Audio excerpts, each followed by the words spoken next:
Hello everyone, welcome back. Today we're going to be talking about a very interesting video by Matt Hoover over at CRS Firearms. Okay, so Matt puts out lots of very interesting videos, extremely entertaining channel. I definitely recommend that you guys follow it.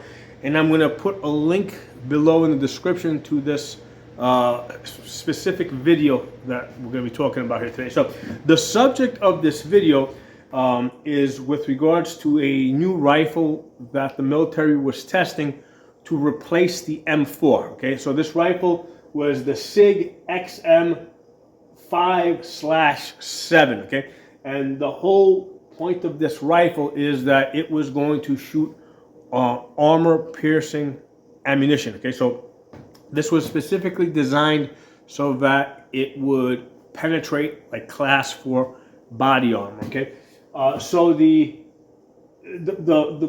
idea behind this rifle, right? The military said that they needed this rifle. They were testing this rifle because they needed a rifle that would be able to, that they would be able to fight and defeat near-peer adversaries. Okay, so when we say near-peer adversaries, when they say near-peer adversaries, they're talking about other militaries of the world that are similarly equipped, meaning that they're also wearing body armor, or at least capable of fitting their armies or significant portion of their army with body armor. And the only armies that can really do that on a large scale would be the Russians and the Chinese. Okay, so here's the interesting part. Okay, the interesting part that Matt was saying is that, if you look at Russia and you look at China, okay, are they truly near-peer adversaries? Would they likely outfit a significant portion of their armies with body armor? Okay, and in the case of the Russians, we can see what's going on in Ukraine. No, they're not. They're not doing it on a large scale. So that's a not issue. So the Russians are a no. And then the Chinese, would they outfit the billion soldiers that they have, or the near billion soldiers that they have, or 500,000, whatever the number is, with body armor? And the answer, I believe, is no, because they just have so many bodies. It's a lot cheaper to just throw more bodies out into combat. So that's what Matt was saying, and that seems to make sense. Okay, it seems to make sense that Russia. Both Russia and China would not be, or don't seem to be interested in spending that extra money because they are willing to just, send out replacement soldiers. Okay, so if that removes Russia and China as the near-peer adversaries that the military would be needing this rifle, this XM-5/7 rifle, for the purpose of penetrating body armor, who's left? Who's the near-peer adversaries? And Matt has concluded, okay, that the near-peer adversaries are American civilians. Okay, so is he crazy or is he not crazy? That's the subject that we're discussing here today. By the way, before we even get into that, let's talk about the name XM-57. The way it works is that when a rifle's in the testing phase, they put an X in front of it. So like the M16, when it was in the testing phase, I believe it was like the XM-16. Okay, so if this was chosen, or if this succeeded, was successful in the trials, this would have been, the X would have been dropped, and this would have been the M5. But from what I hear, the M5 name is already taken, so that's why they went with the 7. So this would have been the M7. So that's what I hear. Okay, so the military's been testing this rifle with the primary purpose of defeating body armor, and since it's not likely that the Russians or Chinese are going to field soldiers in large quantities with body armor, who's the military trying to defeat? Well, Matt Hoover was saying that it's the American civilian. Okay, how likely is it? How likely is it that a government would turn against its own people?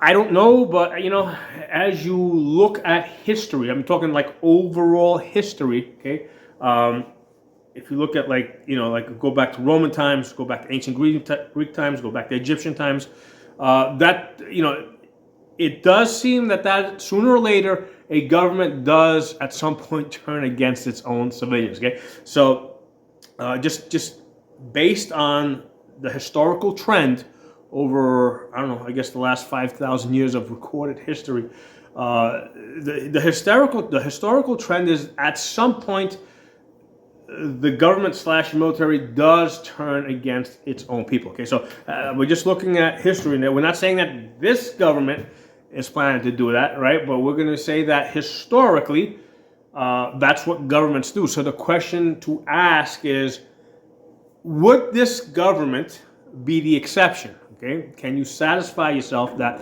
while the long-term trend has been for governments to turn against their people and militaries to turn against their own people, would this military be the exception? Okay, so I'm not saying yes or no. I'm just throwing this stuff out for you guys to think about, and you guys can tell me in the comments what you think. Okay, so but that's the long-term trend when we look at 5,000 years of history. Okay, so and now there's some other trends that have come up in the news recently. Okay, so for example, there's like the January 6th videotapes that have recently come out, where basically, we're seeing videos of people being escorted throughout the Capitol building that were later being told that these are, basically terrorists that are trying to take over the government. So here's the thing: if you have a government that lies some of the time, there's a good chance that they're lying all of the time. Okay, so that's, again, we're just looking at hints here, right? But that, there's clear evidence from the January 6th videotapes, right, that the person that they convicted for 4 years, right, was being escorted to the Capitol building, and they were unlocking doors for him. So that begs the question of, is the government telling us the truth? Would they basically be entrapping and setting up people? Judge for yourself. Okay, I'm not telling you what to believe, but just look at the evidence and make up your own decisions. And then of course there's like the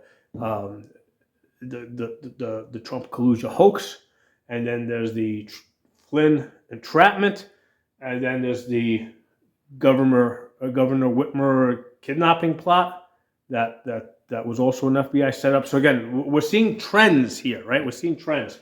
So going back to this, is it possible that this rifle, which is armor piercing, is being developed for the purpose of possibly being used against American civilians? Okay, well, would that make sense? Do American civilians have body armor?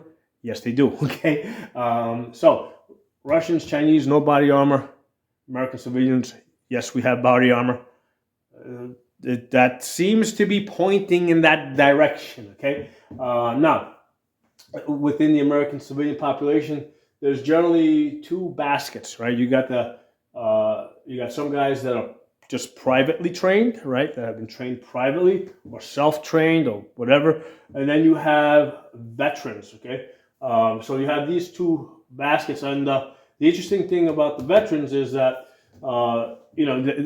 beyond just knowing how to use rifles and stuff like that, they've been trained on heavy military equipment like tanks and planes and stuff like that.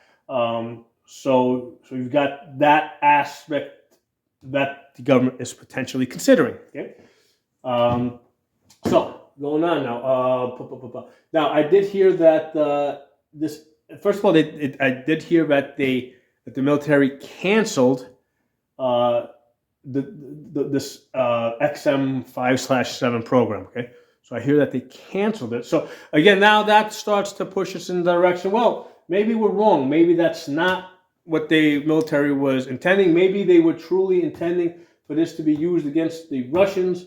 And now that they're seeing, the aftermath, or they're seeing how the war in Ukraine is developing, perhaps now they said, hey, Russians aren't using body armor, cancel this program. Okay, maybe that's what's happening.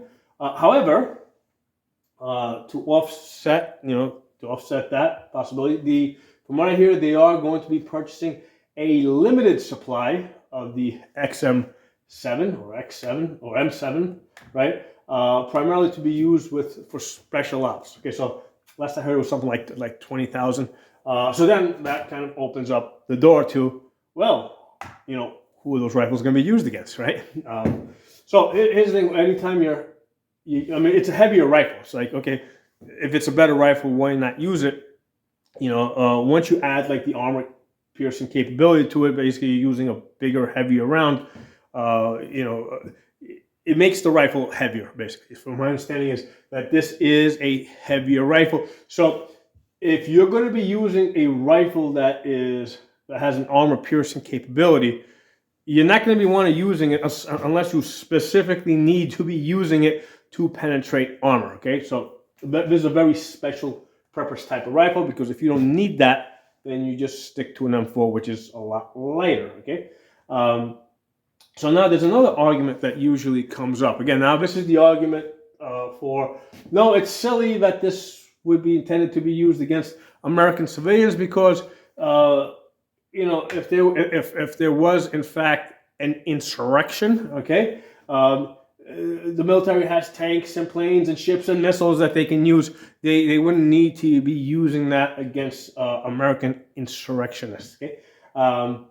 Well, the problem with that is that if there was something like that, it would not be happening out in the woods. Okay. The so-called insurrectionists, and by the way, it could be either left wing or right wing. Okay. Because some left wing guys are pretty far out there. We've seen, I don't know, that stuff that's been happening in Washington State. If that's not insurrection, right? I think they actually took over police stations. They took over like an entire community at some point in 2020. If that's not a real insurrection, I don't know what is. But that would seem to be a leftist insurrection. But they didn't go take over the woods, right? They went and they took over a city, right? So if there would be some type of insurrection, it would be happening in the city. It would not be happening in the woods. And the problem with that is your insurrectionists, right, are now mixing in with the population. In fact, they're using the population for cover, basically hiding in their backyards, in their basements, on their rooftops. So you can't go in with the tanks, planes, missiles, bombs, that sort of thing. It's basically, small arms fire, right? You got to go in with basically it's going to be person-to-person fighting, if that's what it comes down to. So again, going back to that armor-piercing capability, right? If it's going to be person-to-person fighting, and there's a possibility that the people that they're fighting, whether they're leftists or rightists, if they're lefties or righties, right? If there's a possibility that they're wearing body armor, perhaps they would want to be, they would want a rifle that has an armor-piercing capability. Now, the problem with that, right, with armor piercing, first of all, the problem with plate is that it covers a very small area. Basically, it just covers heart and lungs. So for anybody that's actually worked with body armor, right, they know that body armor works together, right, in conjunction with a quick trip to the emergency room. Okay, so the idea there is that if you're getting hit on the body armor, you're probably getting hit in other places. You're getting hit in arms, legs, stomach, right? You're getting hit. You're probably going to catch bullets in places where you don't have body armor. And the purpose of the body armor is so that you don't immediately die, right? By getting hit in the heart or lungs, so that they have time to get you to an emergency room, right, where you can receive advanced medical treatment.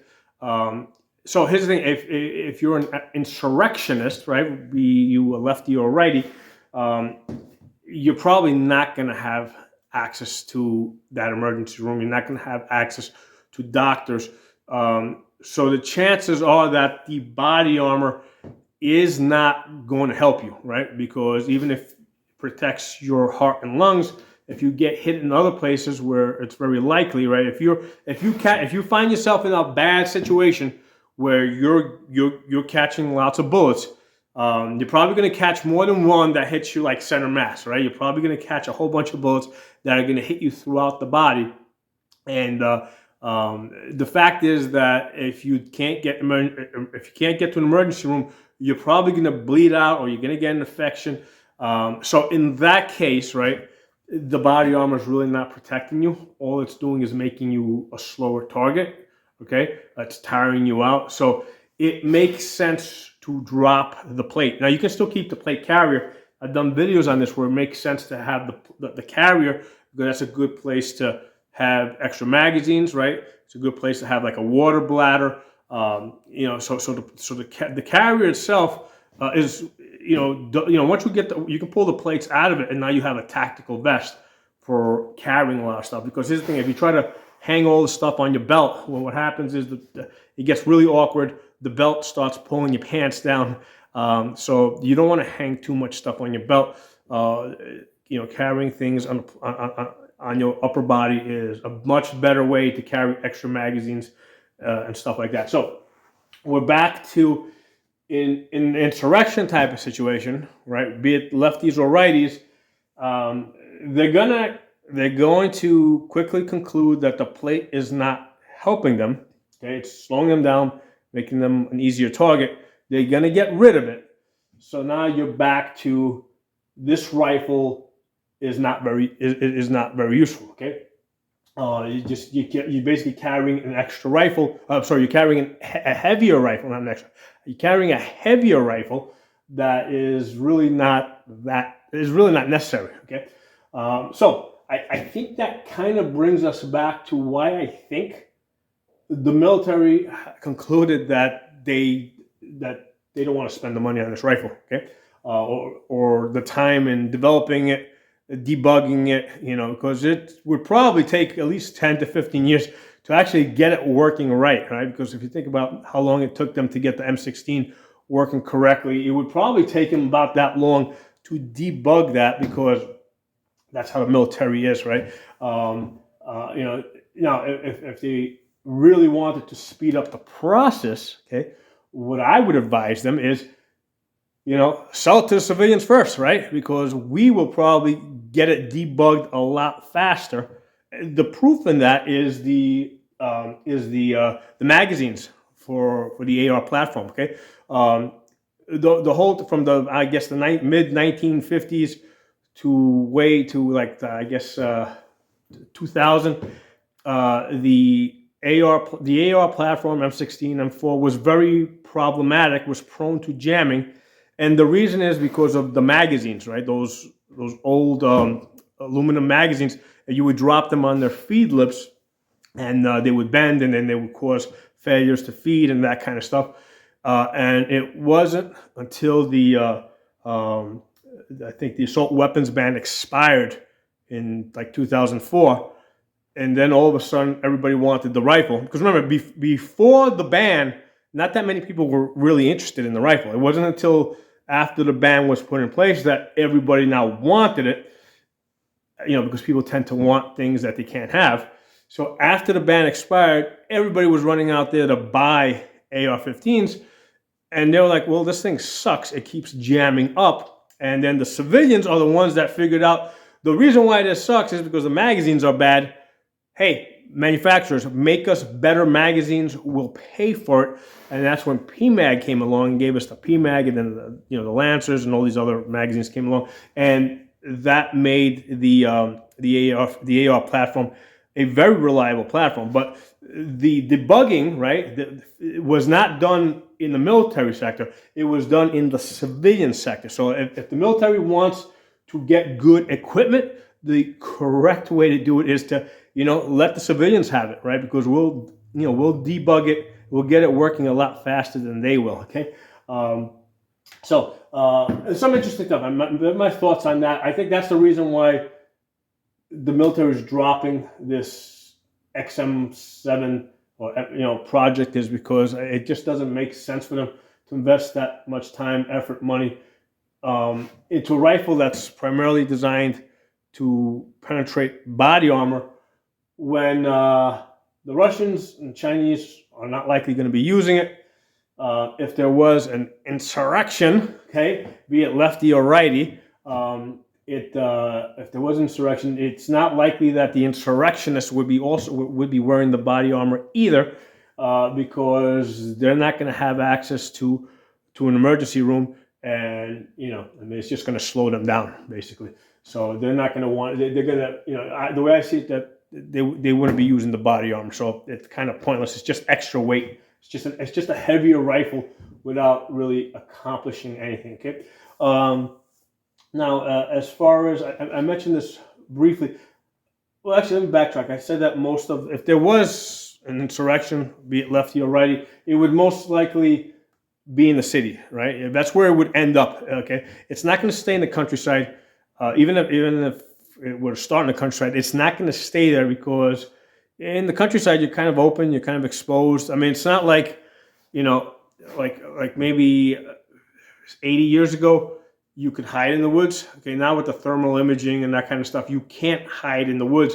The tree canopy is not going to shelter you. Okay, so that's not a place. That's not a good place for a rebel army to hide. All right, they're going to be detected in the woods. They got airplanes and helicopters that fly overhead that had like thermal imaging. So, they can pick up one person. So, but if you got lots of people, they're going to get picked up very easy, especially in the wintertime where you got to like have a fire to heat. So in the cities are a much easier place to hide. So that's where they're going to end up. And then once they get in the cities, again, this is regardless whether this is lefties or righties, right? We're just talking about overall theory here, okay? There's a theoretical discussion. Once they get into the cities, basically they're trying to dominate the roads, okay? The water supply, right? Just because I'm familiar with New York City. With New York City, basically you got the aqueducts that bring in the water from upstate. So that's if you want to control that, okay? The food sources that are coming in, right? Because if you can control the food, you can control the population, right? And now you can basically motivate the population to support you and help you, okay? So regardless of who's running this insurrection, they would want to control the food source, and they would want to control the energy, right? Especially if you're living in the northern part of the United States, where the winters are cold, right? And basically, in reality, you would probably freeze to death before you would even starve to death in the winter, during the winter months. Okay, so whoever's running this insurrection would want to control the roads, the water, the water supply, the food supply, the energy. Question a lot of times becomes, well, what about the police? What role do police play? Okay, there's no police. Police basically are the first to beat it. They're not. Police are trained. Okay, so that like if they get a call, right? One guy, being a jerk that needs to be, manhandled. Well, you get like 10 or 20 cops that show up to beat up one guy. Okay, anytime where you have like equal force, right? Police back out and they make a perimeter and they just try to contain it. Okay, police in cities are not trained. In fact, they're trained to avoid combat where basically they're evenly matched. Okay, the tendency for police, and we've seen this going all the way back to like World War II, when the Germans were occupying different cities throughout Europe. The police are going to basically make friends with whoever appears to be in power, okay? That's what the police are going to do. They're going to make friends with whoever appears to be in power, okay? Now, one of the things to know about because now we're talking about a civil war situation, a real civil war type of situation, I don't even really consider the American Civil War a true civil war, in the sense that basically it was kind of like states against states. So it was almost like nation against nation, right? Because the southern states, they really had they had their own identity. And they fought as a single unit, both like countryside, city people. They all, a true civil war, right, is one where the sides are really mixed up. Okay, so the explanation that I give of a civil war is like in a normal war, right?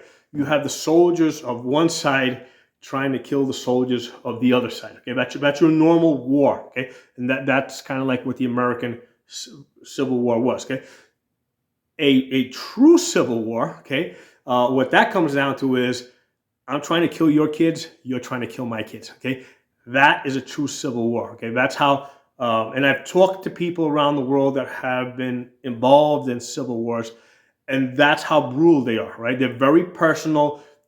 It's very much of like, I'm not just going to kill you, I'm going to kill your entire family. Okay, the Italian mafia in Sicily basically grew out of a civil war, and that's typically what they did. I mean, they kind of like went after each other's families. Okay, I mean the entire families, including the kids. Okay, but that is a true civil war. We saw this in Iraq, for example. Right, and again, that was a civil war that was developing, where there was again some U.S. involvement that was kind of to some extent interfering with it, right? But if left unchecked, that's what civil wars devolve into. Okay, so basically, in a civil war, the point I'm trying to bring out is that there's no neutral people. Okay, because the way it works, and this again, I'm telling you guys this stuff from people that have talked to, right, who back in their own countries have been involved in civil wars. So in a civil war, there's no neutral people. You can't be neutral. Okay, you're either on one side or you're on the other side. If you claim neutrality, right, each side is going to assume that you're really on the other side and they're going to kill you. Okay, so there's no neutrality. Everybody picks a side because you need protection. You need one side to protect you, right? Even if you're especially if you're not a non-combatant. If you're a non-combatant, you're gonna have to pick one side to protect you from the other. Okay, and that's the same deal with the police. That's part of the reason why the police usually in those type of situations will support whoever is in power, because they realize that, hey, if we don't pick a side, both sides are going to kill us. Okay, so they'll usually pick a side, whoever it looks like is winning. Okay.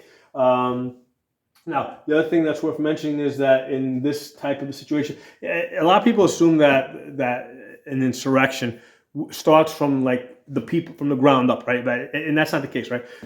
Again, this another reason why I think January 6th, the so-called January 6th insurrection was complete bogus, because the implication there was that this was something that started at the population level, at the individual level, okay? And that's complete BS. That's not how these things develop. Civil wars are usually, they start from the government level, the bureaucracy level, the political level, okay? That's where those start. And then from there, it trickles down into the population. Especially like in this country over here, it would be, let's say, like two political parties going from like a Cold War to an all-out hot war. We're kind of heading in that direction, because like when I was growing up, you would hear politicians like a lot of times criticizing each other, but it was very rare when I was growing up, through the 70s, 80s, 90s, even into it started becoming a thing around in the 2000s. But when I was growing up, it was very rare for politicians to threaten each other with arrest and jail time. Okay, that's become a common thing now, right? That's a common thing where you have politicians threatening each other with jail time. Okay, and then the next step after that, the way it usually works, and again now I'm referenced back to the Roman Empire, to all these other to all these historical examples. I invite you guys to look up the murder of the Gracchi brothers in Rome. At some point, when they start threatening each other with jail time, at some point it goes from cold to hot. Okay, and now they start threatening each other with murder. Okay, so again, I'm not even saying that it would necessarily happen now or 20 years from now or in my lifetime, but that is how these things generally devolve. Okay, and keep in mind when we look at, for example, the Roman Revolution, right? Okay, within the course of a lifetime, okay, they went like from a republic, to whatever they had afterwards, right? We had an emperor, a tyranny, however you want to call it. But that happened over the course of one lifetime, where they went from republic to whatever the result. I'm not even sure what the name of it would be at that point, because it was kind of, they still had a senate, but it clearly wasn't a republic after Caesar. Okay, so that was the course of one lifetime. When it started rolling, it rolled fast. And the interesting thing is, from the point of the Gracchi brothers being murdered, you very quickly went to like lots and lots of murders, right? You had the again, I know I'm going off on a tangent, but again, I study history because it's a good way to see the trends and see how things generally progress. And look up the tyranny of Marius and Sculla, okay, and during the Roman Empire. So it really quickly went like from republic to something completely different. And the thing with that is, when you have a republic, right? People think that the tendency is that you're going to have a civil war and then you're going to go back to a republic. That's usually not how it goes, right? Because again, regardless whether you're lefty or righty, okay, if you enter that phase, it is not likely that you're going to end up where you think you were going to end up. Okay, it's going to probably take a completely different direction. So anyway, the point I was bringing up is that these civil wars usually start from the top down, not from the bottom up. It's not the people. It's not the guys that they think that they need to be worrying about, which is the civilian population with the rifles and the pistols. That's not where it starts. It starts from the top. Okay, it's the politicians and the bureaucrats and the military that start fighting amongst themselves, and then eventually they force the people to take a side. Because remember, like I said earlier, if you're not on one side, then you must be on the other side, and therefore you're an enemy. Okay, so that's how that generally ends up. Okay, and lastly, I just want to mention the reality of foreign involvement. Okay, because there's no way that you could have an internal conflict where there's no way you would have an internal conflict, an internal hot conflict, right, in the United States, where the Russians and Chinese would not get involved, okay, and the Europeans for that matter. Okay, they're going to do everything that they can to support both sides and keep them fighting against each other for the purpose of basically breaking up the United States and and weakening it and supplanting it as a world power. Okay, so that's the reality. And people say, hey, no patriot, would basically accept help from a foreign power. Well, you know what? Go back to the American Revolution, right? As soon as they started the American Revolution, where they go? They went running to their enemy, the French. Okay, because remember, the colonists were basically part of the British Empire, okay, and the French was the enemy of the British Empire. So they went running straight to the French. Okay, so the modern day equivalent would be for if we had some type of internal conflict in the United States, is for either side, lefties or righties, to go running straight to the Chinese or straight to the Russian and asking them for supplies, right? Because that did happen during the American Revolution through the French, okay? Because remember, the French were the enemy of the of the British, and just keep in mind, George Washington, right? Before I think some 10, 15 years earlier, right? He had been fighting against the French in the French and Indian War. So 10 or 15 years earlier, I don't remember what the time period was. George Washington was actively trying to kill French, right? And then during the American Revolution, he was more than happy to accept any help that he could from them. Okay, so that's the normal trend. Right? Remember, we're looking at history here to see established trends. So I hope you guys enjoyed this video. Again, I'll put a link below to CRS's video that basically sparked this interesting thought exercise. Okay, I invite you guys to go check out the original inspiration for this. But let me know what you guys think. I don't know how long I'm going to leave this up on YouTube, because this is probably the type of thing that's going to, get deleted and give me a strike. So what I'm going to do is because when I upload to YouTube, I have it set up so that it automatically feeds my other channels on other platforms. Okay, so I'm going to probably leave it up for, I don't know, maybe a day or two. Give you guys a chance to see it, give it a chance to get copied over to the other platforms, right? That's why you always see the videos first on YouTube, not just on my channel, but all the other channels out there, right? First, you always see it on YouTube, and then a couple of hours later, you'll see it on the other platforms, is because from YouTube, right, I only need to upload once, and then from there, it uploads to like 5 or 6 other platforms, okay? So it's a big time saver. So that's why you always end up seeing, because you end up seeing the videos first on YouTube. So thanks for watching, and I'll talk to you all soon. I'll zoom you guys in so you can get a closer look at this.